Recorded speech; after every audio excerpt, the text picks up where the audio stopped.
Round up horror में आप सभी का स्वागत है। मैं लेकर आया हूँ एक ऐसी कहानी जिसे सुनकर आपके रोंगटे खड़े हो जाएंगे। तो चलिए बिना किसी बात के कहानी को शुरू करते हैं, लेकिन उससे पहले आप चैनल को सब्सक्राइब कर दीजिए। चलिए बढ़ते हैं कहानी की तरफ। तो अब तक हमने सुना कि कैसे उस बिल्डिंग के अंदर लोगों की मौतें हो रही थी, लेकिन उस मौत के पीछे भी कई सारी कहानियां थी। पूनम और चरणजीत की कहानी। पूनम का तलाक हो चुका था उसके पति के साथ। उसके पति से उसकी बनती नहीं थी, लेकिन फिर भी वह अपने पति को छोड़कर अपने माँ के साथ रहने के लिए उस बिल्डिंग के ऊपर वाले माले पर रहने चली आई थी। चरणजीत उसके बगल का मकान में रहता था। दोनों की बालकनी एक तरफ थी, इसलिए दोनों की बातचीत अच्छी होती थी। फिर उनकी माँ को रात में हाई बीपी होने का शिकायत हो गया और वह बेहोश हो गई। चरणजीत उसे उठाकर हॉस्पिटल लेकर आता है पूनम के साथ, लेकिन पूनम भी उसे धीरे धीरे अब पसंद करना शुरू कर देती है। फिर वह उससे हॉस्पिटल में मिलने आता है। अब आगे सुनते हैं क्या होता है। हर शाम चरणजीत अपनी बालकनी में खड़े होकर पूनम का इंतजार करने लगा था। पूनम अपनी माँ की सेवा और घर का कामकाज निपटाकर अक्सर अपनी बालकनी में पहुंच जाती थी। मिलना और मुस्कुराना प्यार के पनपने की शुरुआत होती है। चरणजीत तो कुंवारा था और पूनम का तलाकशुदा स्त्री थी। चरणजीत पूनम के फ्लैट में आने जाने लगा था। हालांकि पूनम की माँ उसे हर वक्त मौजूद रहती थी और वह चरणजीत को अपने बेटा समझने लगी थी। धीरे धीरे बिल्डिंग में रहने वाले अन्य लोग के बीच में कानाफूसी होने लगी थी कि हे भगवान, एक तलाकशुदा स्त्री ने एक कुंवारे लड़के को अपने प्रेम में फंसा लिया है। बिल्डिंग की दूसरी महिलाएं कहती थी कि देखो, दोनों में अपनी अपनी बालकनी में कैसे नैन मटक्का चल रहा है। एक दिन चरणजीत पूनम को फोन लगाता है और उससे अपने प्यार का इजहार करता है। पूनम उससे कहती है कि मैं एक तलाकशुदा स्त्री हूँ। मैं अगर तुम्हें अपना लूंगी तो लोग क्या कहेंगे? तुम ही बताओ, समाज में लोग मेरे और मेरे बाल चरित्र में क्या उंगली उठाएंगे? चरणजीत कहता है, मुझे समाज की कोई परवाह नहीं है। तुम्हारी और तुम्हारी माँ की हामी भर जरूरत है और अब तो तुम्हारी तलाक हो चुकी है और तुम किसी मर्द को अपना सकती हो। एक दिन रात के समय चरणजीत पूनम के फ्लैट में आता है। तब तक उसकी माँ दवा खा लेने के बाद सो जाती है। चरणजीत पूनम से कहता है, पूनम, मैं तुम्हारे बिना अब नहीं जी सकता हूँ। ना मेरे बिना काम में मन लगता है और मैं ठीक से सो भी नहीं पाता हूँ। सारा रात सारा दिन तुम्हारे ख्यालों में डूबा रहता हूँ। या तो तुम मुझे अपना बना लो या मुझे ख़त्म कर दो। और पूनम को अपनी बाहों में जकड़ लेता है। Poonam, I love you Poonam. Poonam विरोध नहीं करती है और वह चरणजीत की बाहों में जकड़ी रहती है। अब दोनों का प्यार परवाना चढ़ चुका था।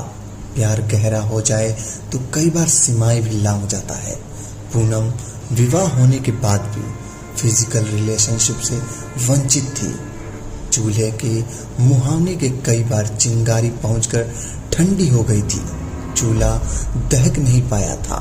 वैसे तो चूल्हा बहुत सी परिपक्व था और सुलगती चिंगारी जल उठने के बेताब।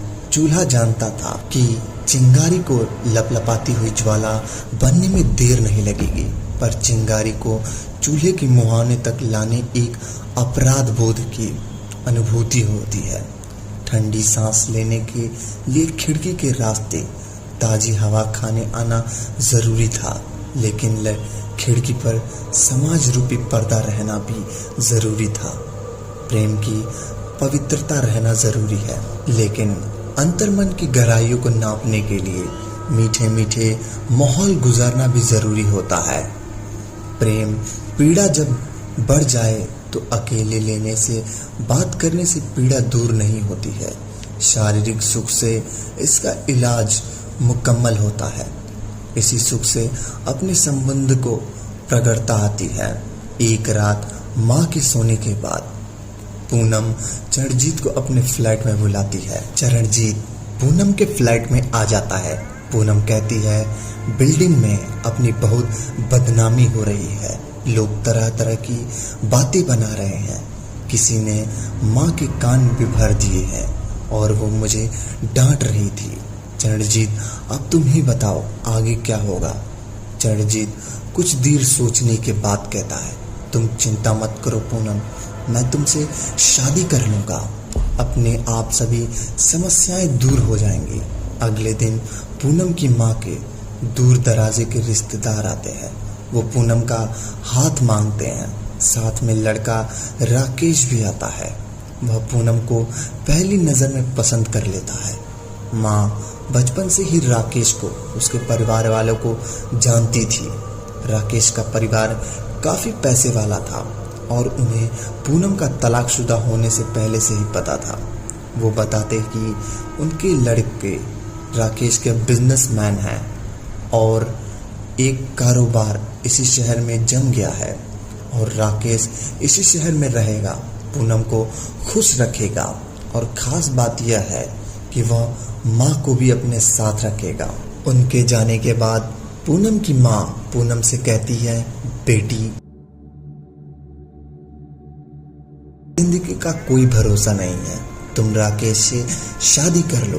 पूनम अपनी माँ से कहती है माँ मैं चरणजीत से शादी करना चाहती हूँ। माँ गुस्से में पूनम से कहती है तुम यह क्या बात कर रही हो, चरणजीत अपनी जात बिरादरी का नहीं है, लोग क्या कहेंगे, क्या तुम अपने मन की करोगी।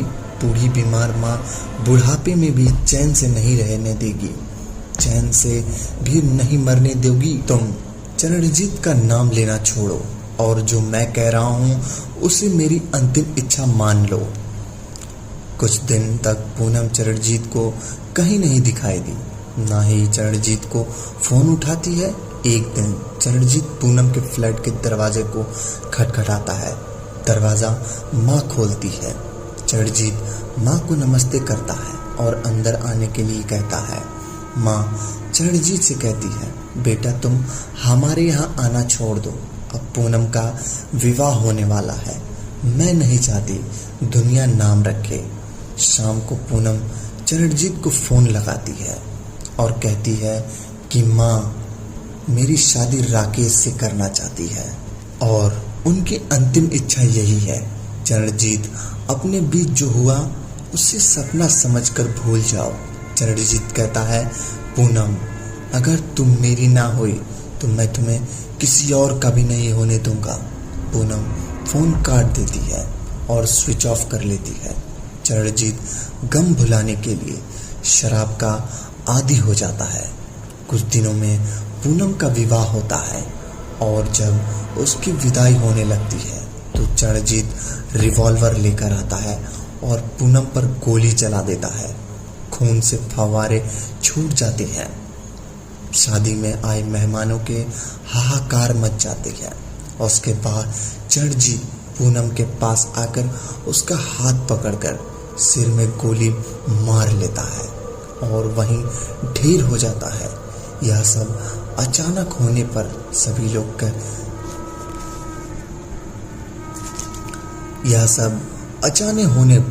सभी लोग सत्ते में आ जाते हैं। बिल्डिंग के ऊपरी माले के दीवार पर चारों तरफ खून के छींटे और फर्श पर खून फैल रहे रहते हैं। माँ सदमे से बेहोश हो जाती है। कुछ लोग देखते हैं कि पूनम की सांसें चल रही हैं। पूनम और उसकी माँ अस्पताल ले जाए जाते हैं। चरणजीत की खून से शनी लाश वही फर्श पर डली रहती है। अस्पताल में पूनम को बचा लिया जाता है। पूनम और उसकी माँ बिल्डिंग को छोड़कर राकेश के साथ चली जाती है। चरणजीत का फ्लैट सील कर दिया जाता है। कुछ दिनों के बाद बिल्डिंग के इसी ऊपरी माले के फ्लैट में रहने वाले अन्य लोगों को एक भयानक आत्मा का साया मड़राने लगा और वो आत्मा चरणजीत की थी। तो आखिर क्यों चरणजीत की आत्मा को मुक्ति नहीं मिली? मिलते हैं अगले भाग में।